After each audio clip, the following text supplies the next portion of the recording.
assistir Abrigo Nuclear, a gente tem a sensação muito clara de estar assistindo a um clássico do cinema. E por que clássico? Por vários motivos.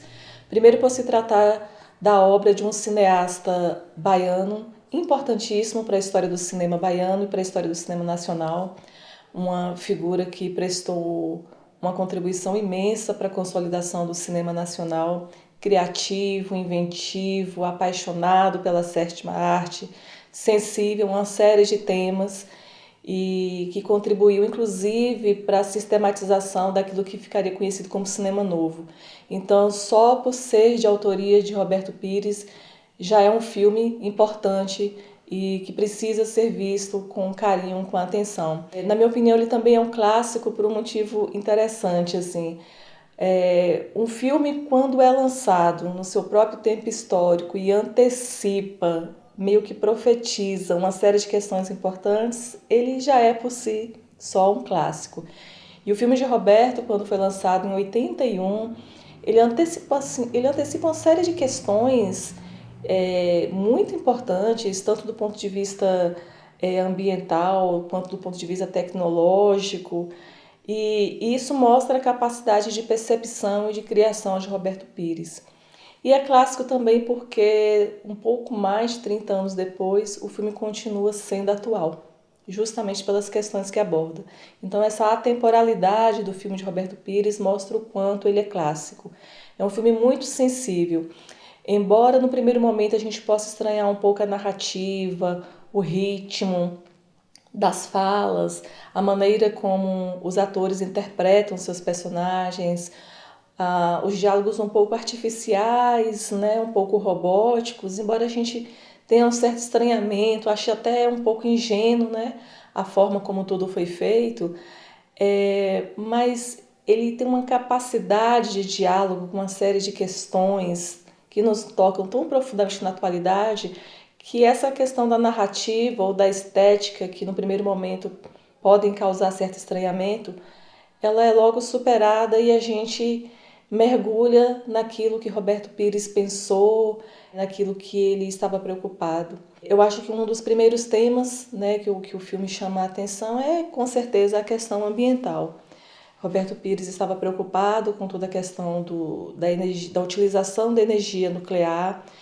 O filme foi produzido e foi lançado em plena Guerra Fria, quando a ameaça de uma guerra nuclear que pudesse inclusive extinguir a humanidade estava posta para as pessoas, era uma ameaça real.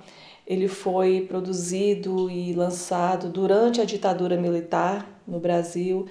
Então, essa questão ambiental, essa questão da energia nuclear preocupava sinceramente Roberto Pires e toda uma geração de pessoas, porque naquele momento histórico implicava mesmo na possibilidade de uma extinção da vida na Terra. Mas o interessante é que é possível partir da temática da energia nuclear posta no filme, mas a questão ambiental não se esgota aí. Ao pensar no mundo pós-apocalíptico que Roberto Pires cria em Abrigo Nuclear, é possível pensar em toda a questão ambiental global que está sendo posta agora. Então, o consumo exacerbado e desenfreado e louco dos recursos naturais e o desprezo com que as grandes potências, com que as grandes economias do mundo, com que as grandes empresas ainda lidam com a questão do meio ambiente, consumindo tudo como se nada pudesse ter fim, comprometendo os recursos naturais de uma forma violenta e agressiva. Isso é preocupante. Isso pode nos levar a um ponto de destruição irreversível, que pode sim vir a criar um mundo pós-apocalíptico como o que Roberto Pires imaginou. Então, essa questão ela é muito atual. É uma questão que está posta nos mais diversos níveis. E assim como os ambientalistas do filme, como as lideranças ali que estão questionando toda aquela política, são desacreditadas pela autoridade, né, principal, central ali do abrigo nuclear, pela comandante, a gente vê ainda que as lideranças ambientalistas da atualidade continuam sendo desacreditadas, continuam sendo ridicularizadas, né? As pesquisas científicas que vêm sendo realizadas sobre o meio ambiente não são levadas devidamente a sério e o mundo continua se esgotando. Então, até quando a gente pode alimentar a esperança numa relação equilibrada entre homem e natureza é complicado saber. A gente espera que o mundo não alcance esse mundo pós-apocalíptico, esse mundo de destruição, esse mundo de uma possibilidade muito complicada de vida, mas é o que está posto neste momento. E até por antecipar essas questões e até por tratar dessas questões, o filme de Roberto, como eu disse, é um clássico. E a outra questão que o filme chama a atenção é para esses regimes autoritários, essas lideranças autoritárias que ocupam certos espaços de poder quando há uma situação crítica, quando há uma situação delicada. E a gente precisa tomar muito cuidado com isso, porque, como a gente está percebendo na atualidade, discursos de grupos e de governos violentos, conservadores, os chamados grupos de direita, estão alcançando um espaço político de poder importante no mundo na atualidade, colocando em xeque uma série de questões, uma série de direitos, estão colocando em xeque inclusive o meio ambiente e utilizam de recursos muito ruins para poder desacreditar, para poder desmobilizar suas oposições, né? Apelam a mentiras, a manipulações, às falsificações, ao ludibriamento, né? E isso é complicado. E o filme nos mostra um pouco, até influenciado ali pelo regime da ditadura militar, como essas autoridades, esses governos, esses regimes conservadores e de direita e autoritários são perigosos para o bem-estar da sociedade. Quer dizer, em nome de manter a ordem e o progresso, né, apelam para a violência e para uma série de falsificações.